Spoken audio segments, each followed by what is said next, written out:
जय हिंद, जय भारत। दोस्तों, मेरे पीछे आप भगत सिंह के दो फोटो देख रहे हैं। इधर ये फोटो वर्ष 1927 का, उनकी पहली गिरफ्तारी के समय का।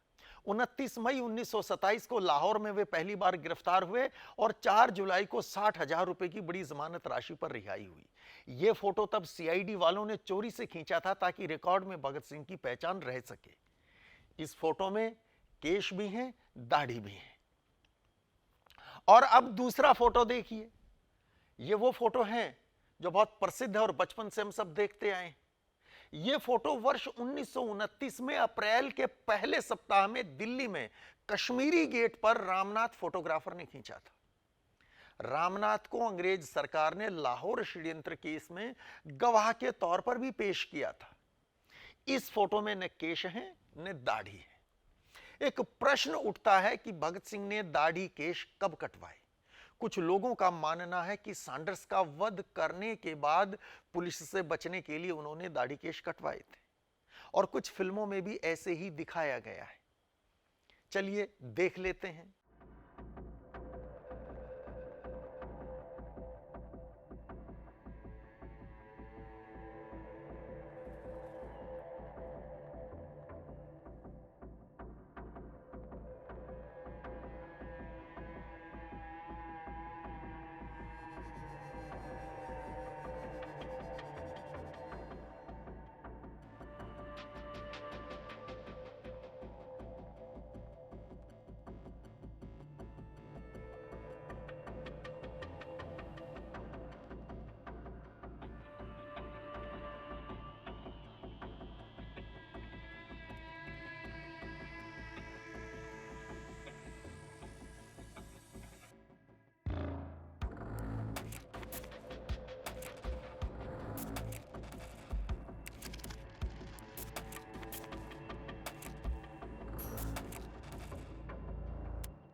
तो सच क्या है?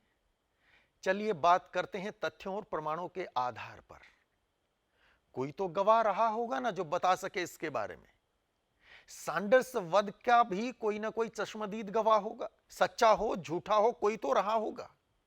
उस मुकदमे में अंग्रेजों ने कुल 457 गवाह खड़े किए थे। इनमें अब्दुल्ला, हबीबुल्ला, कमालुद्दीन, सिपाही Mohammad Ibrahim, traffic inspector Fern, फकीर सैयद वहीदुद्दीन का कहना था कि इन्होंने भगत सिंह और राजगुरु को गोली चलाते देखा था। 6 लोग तो ये हो गए।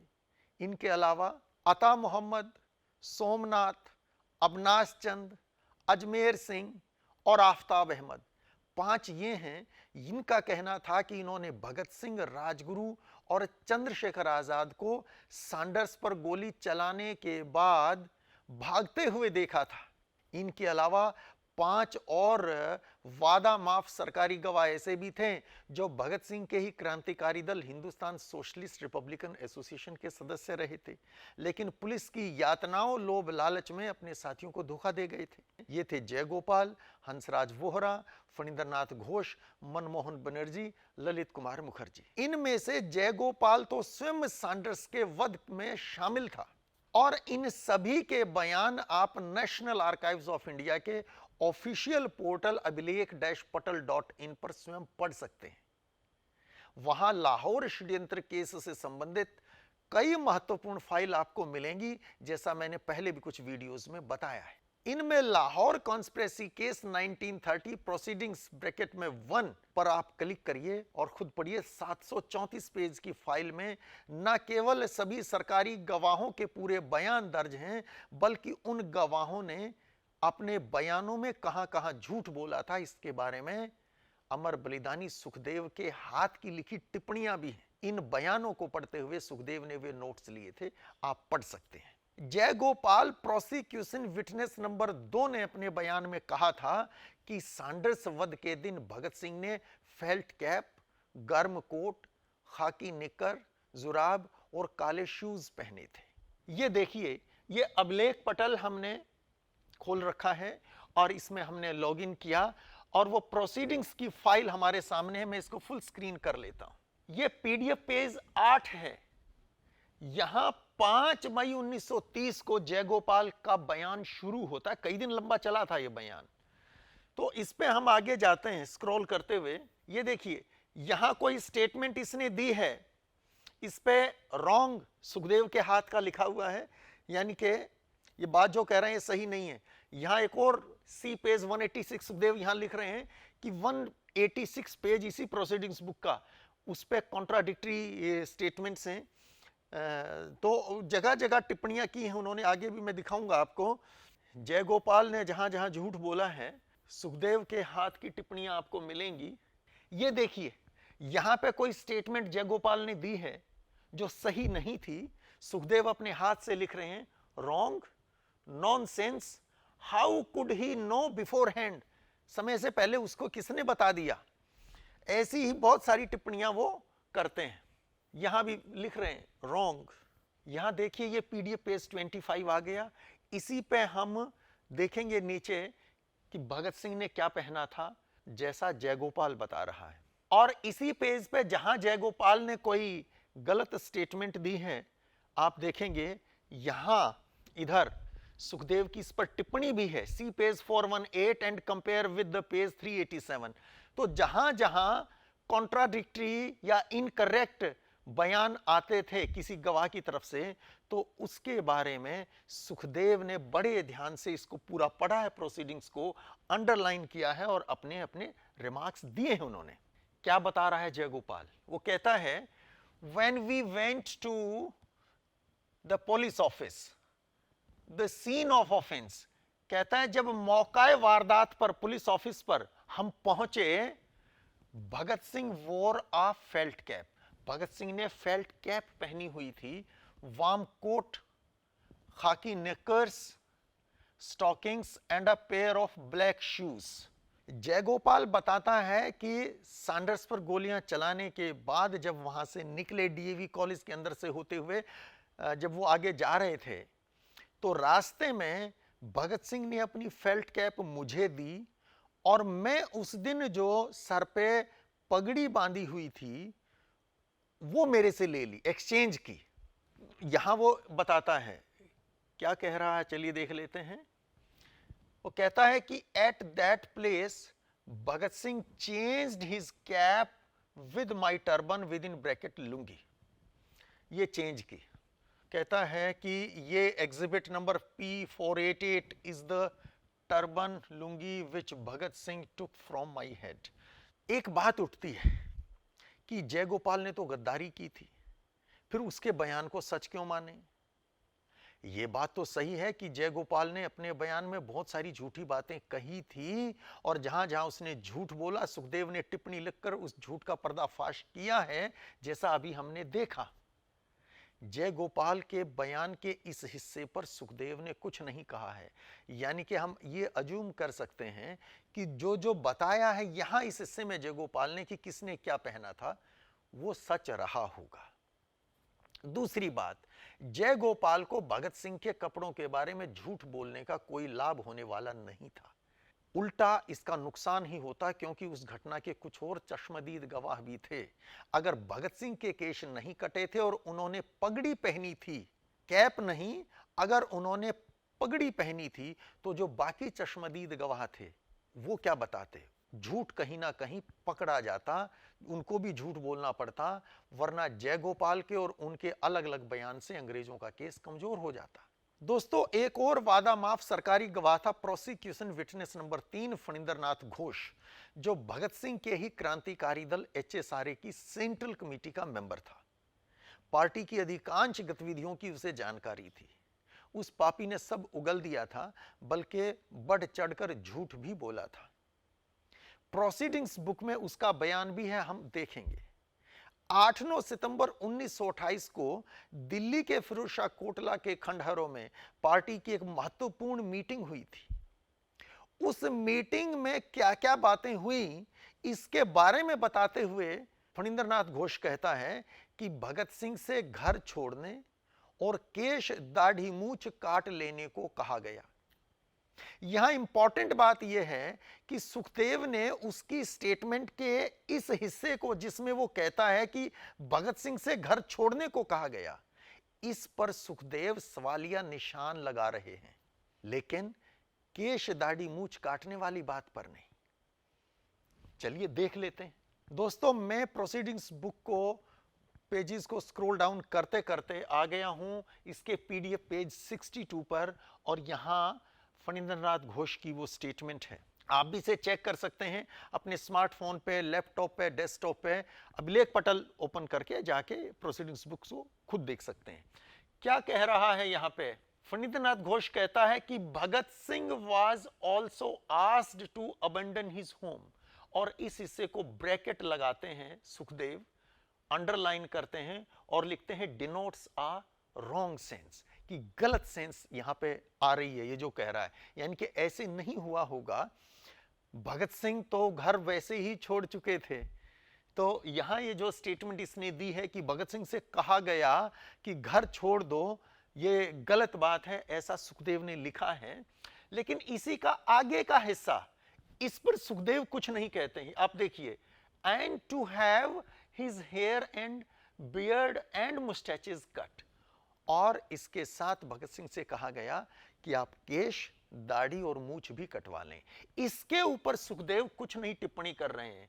इसके आगे फिर वो जो कहता है, the persons in charge of provinces were given full powers within their provinces dash dash dash dash। इसको फिर से यहां पे ब्रैकेट शुरू करते हैं सुखदेव, और आगे लिखते हैं कि सी पेज 32, और इसको ये सेंट्रल कमेटी की बात हो रही है। यानी कि एक एक लाइन सुखदेव पढ़ रहे हैं, और जहां जहां कोई गलत बात कही जा रही है गवाहों के द्वारा, सुखदेव उस पर टिप्पणी कर रहे हैं। यहां इस हिस्से पर वो टिप्पणी नहीं करते हैं कि भगत सिंह से कहा गया कि आप केश, दाढ़ी और मूछें कटवा लें। दोस्तों, इसी बयान में आगे फणींद्रनाथ घोष बता रहा है कि सितंबर में 8-9 में मीटिंग हुई, और उसके कुछ दिन बाद भगत सिंह को बिहार आना था। ये बिहार से ही संबंध रखता था फणींद्रनाथ घोष, बेतिया से। ये कहता है कि मैंने कहा था कि 11-12 दिन में भगत सिंह को बेतिया आना चाहिए।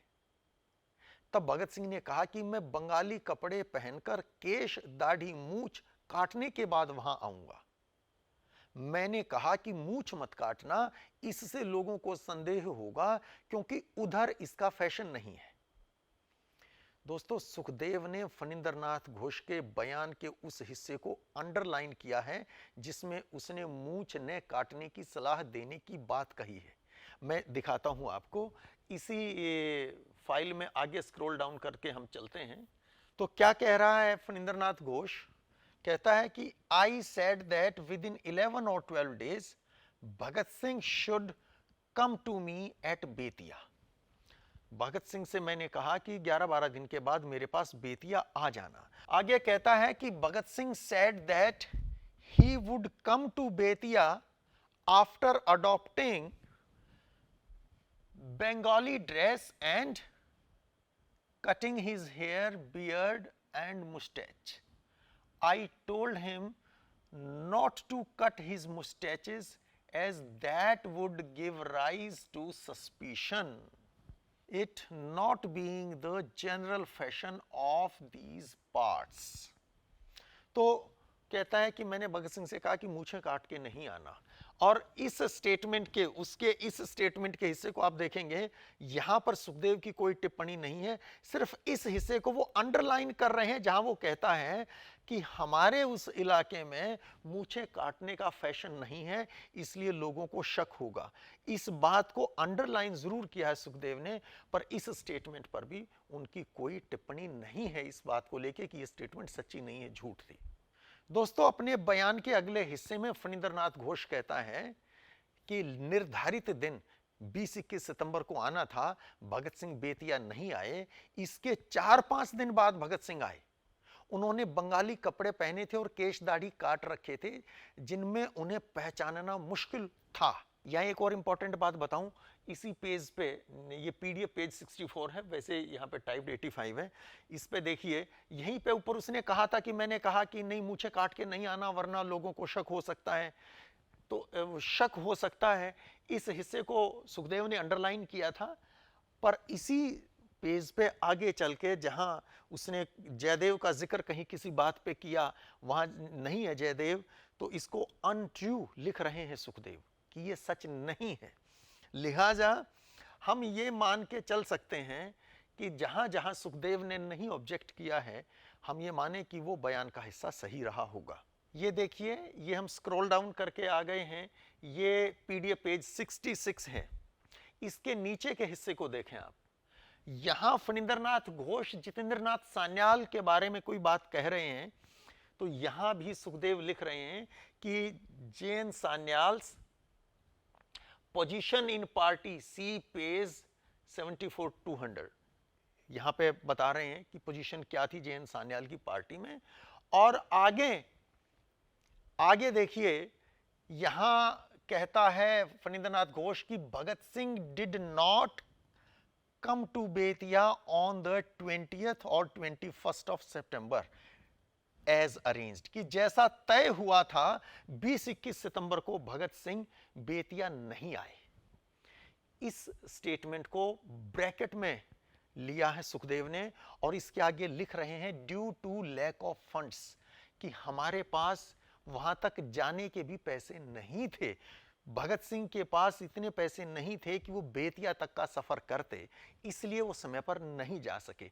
यानी कि ये स्टेटमेंट भी सुखदेव एक्सेप्ट कर रहे हैं कि हां ऐसा था। आगे क्या कहता है फणींद्रनाथ घोष, कहता है कि 4 और 5 days later I went to the local board office with Manmohan Banerjee.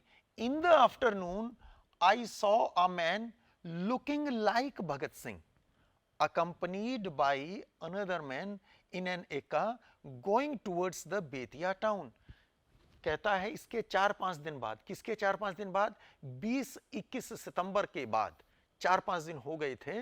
कहता है एक दिन मैं जब बोर्ड ऑफिस को जा रहा था, तो मैंने रास्ते में एक्का में टांगा, उसमें एक व्यक्ति को बैठे देखा जो भगत सिंह के जैसा दिखता था, और उसके साथ एक और भी था कोई। आगे फिर स्टेटमेंट में वो बताता है कि मैंने मनमोहन बनर्जी को भेजा और पता चला कि वो भगत सिंह ही था। भगत सिंह ने क्या पहना था उस दिन, इसके बारे में वो आगे कहता है कि Bhagat Singh was wearing Bengali dress and had his hair cut short and beard shaved, कि भगत सिंह ने बाल कटवा रखे थे, छोटे थे, और दाढ़ी भी शेव हो रखी थी। तो ऐसी स्टेटमेंट उसने दी है, और आप देखेंगे इस हिस्से पर सुखदेव की कोई टिप्पणी नहीं है। मसलन हम ये मान सकते हैं कि सितंबर के आखिरी दिनों में जब भगत सिंह बेतिया गए हैं, और जो दूसरा आदमी साथ था वो चंद्रशेखर आजाद थे, ऐसा इस बयान में यहां आया है। तो सितंबर के आखिरी दिनों में जब बेतिया भगत सिंह जाते हैं, उससे पहले उनके केश काटे जा चुके थे। तो दोस्तों, हमने जयगोपाल की स्टेटमेंट देखी, हमने फणींद्रनाथ घोष की स्टेटमेंट देखी, और इन दो स्टेटमेंट से ये बात स्पष्ट हो जाती है कि सितंबर महीने के आखिर में ही भगत सिंह के केश और दाढ़ी कट चुके थे। लेकिन एक शंका फिर भी रह जाएगी कि ये दोनों तो सरकारी गवाह बन गए थे, इसलिए झूठ बोल रहे थे। सरकारी गवाह जो बनता है वो हर बात झूठ बोलता है, ऐसे नहीं होता है। हर बात झूठ बोलेगा तो केस जीत ही नहीं सकते। सरकारी गवाह बनने का मकसद ही ये है जो जो हुआ था वो बता दे, जिस पर आरोप है वो तो क्यों बताएंगे। तो सरकारी गवाह वो होता है जो वो सारे भेद खोल देता है। दोस्तों, दो गवाहों के बयान हमने देख लिए। अब मैं तीसरा गवाह आपके सामने लेकर आता हूं, और यह गवाह ऐसा है कि इनके बयान के बाद किसी भी तरह के संदेह को कोई जगह नहीं मिलेगी। और ये तीसरे गवाह हैं डॉक्टर गया प्रसाद। ये भी भगत सिंह के साथी हैं, और लाहौर कॉन्स्पिरेसी केस में इनको लाइफ ट्रांसपोर्टेशन की सजा होती है, ये काला पानी जाते हैं बाकी 6 साथियों के साथ। तो इनकी गवाही भी यहां दर्ज है। डॉक्टर गया प्रसाद उन दिनों फिरोजपुर में डॉक्टर बीएस निगम के नाम से एक दवाखाना चलाते थे। बाहर से वो दवाखाना था और अंदर वो क्रांतिकारियों की ठिकाना था, वो अड्डा था। सितंबर 1928 के आखिरी दिनों में वहीं पर केश काटे गए थे। तो चलिए देख लेते हैं डॉक्टर गया प्रसाद का वो बयान। वो प्रोसीडिंग्स बुक में नहीं, हमको इन्हीं फाइल्स में वॉल्यूम 3 में मिलेगा। आइए चलते हैं। तो चलिए देखते हैं लाहौर कॉन्स्पिरेसी केस की फाइल वॉल्यूम 3। और ये देखिए इतने से ही ये फाइल सामने आ गई हैं। ये है जी वॉल्यूम 3 और मैंने ऐड किया, सर्च किया तो दोस्तों ये वॉल्यूम 3 सामने आ गई है फाइल। आइए खोल लेते हैं। ये देखिएगा ये वॉल्यूम 3 है और इस पे हम चल के जाएंगे आगे। तो दोस्तों हम वॉल्यूम 3 फाइल को स्क्रॉल डाउन करते करते पहुंच गए हैं ये पीडीएफ पेज 193 पे और यहां डॉक्टर गया प्रसाद की स्टेटमेंट शुरू होती है। ये मुश्ताक अहमद हैं, मैजिस्ट्रेट फर्स्ट क्लास, जिनके आगे इनकी स्टेटमेंट रिकॉर्ड हुई थी।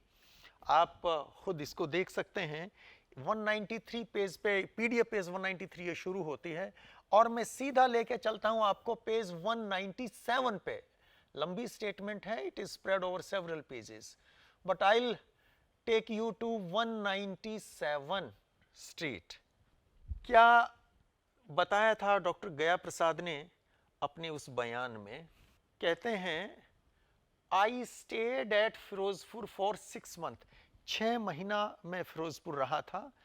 ये उन्हीं दिनों की बात है। बयान को पूरा पढ़ेंगे तो आपको पता चलेगा। डॉक्टर गया प्रसाद ने बताया है कि सांडस मर्डर के बाद तो वो दवाखाना बंद ही कर दिया गया था वहां से और ये शिफ्ट कर गए थे इसके बाद आगरा।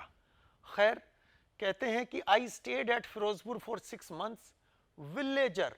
विलेजर हैं सुखदेव, ये उनका कोड नेम है। बहुत सारे कोड नेम थे सुखदेव के, दयाल, विलेजर और भी कई नेम हैं उनके। कहते हैं कि विलेजर, शिव वर्मा, बच्चू, विजय कुमार सिन्हा का कोड नेम है Bachchu, and a sardar whose name I afterwards learnt to be Bhagat Singh used to pay me visits. Villager cut the hair of Bhagat Singh in my house at Firozpur and Gopal burnt them. Ferozepur के मेरे उस घर पे villager ने यानी सुखदेव ने भगत सिंह के केश काटे और गोपाल, ये जय गोपाल है, ये जय गोपाल का कोड नेम है गोपाल। आप इस पूरे बयान को पढ़ेंगे तो आपको पता चलेगा कि गोपाल कौन है और कब ये वहां जाते हैं, कैसे शुरू होता है। यहां डॉक्टर गया प्रसाद की स्टेटमेंट से पता चलता है कि फिरोजपुर के उस घर में जहां बीएस निगम के नाम से वे दवाखाना चलाते थे, वहां पर सुखदेव ने केश काटे हैं और जयगोपाल ने जलाए हैं। तो दोस्तों इन 3 बयानों से बात स्पष्ट हो जाती है कि भगत सिंह के केश सांडर्स वध के बाद नहीं बल्कि उससे 2-2.5 महीने पहले सितंबर 1928 में फिरोजपुर में काटे गए, उस घर में जहां डॉक्टर गया प्रसाद बीएस निगम के नाम से दवाखाना चलाते थे, जैसा उन्होंने अपने बयान में स्वयं बताया है। एक बार हम उस घर में गए भी थे। आप भी कभी फिरोजपुर जाएं तो देख सकते हैं उस घर को। वो तूड़ा मंडी में वो घर है, उसको वो वीडियो भी हमने अपलोड कर रखा है, लिंक डिस्क्रिप्शन में दे देंगे, आप देखिए उसको। लिहाजा क्या फिल्मों में दिखाया जाता है इसमें उलझने की जरूरत नहीं है। तथ्यों और प्रमाणों के आधार पर बात होनी चाहिए। और किसी साथी ने, शिव वर्मा भगत सिंह के निकट साथी, उन्होंने संस्मृतियां पुस्तक लिखी है, या बाकी ने भी, उनके साथियों ने जिसने भी लिखा है, किसी ने ऐसा कभी नहीं कहा कि सांडर्स वध के बाद केश काटे गए थे। तो आज के लिए इतना ही। जानकारी कैसी लगी कमेंट बॉक्स में बताइएगा लिख कर। बहुत बहुत धन्यवाद। जय हिंद, जय भारत।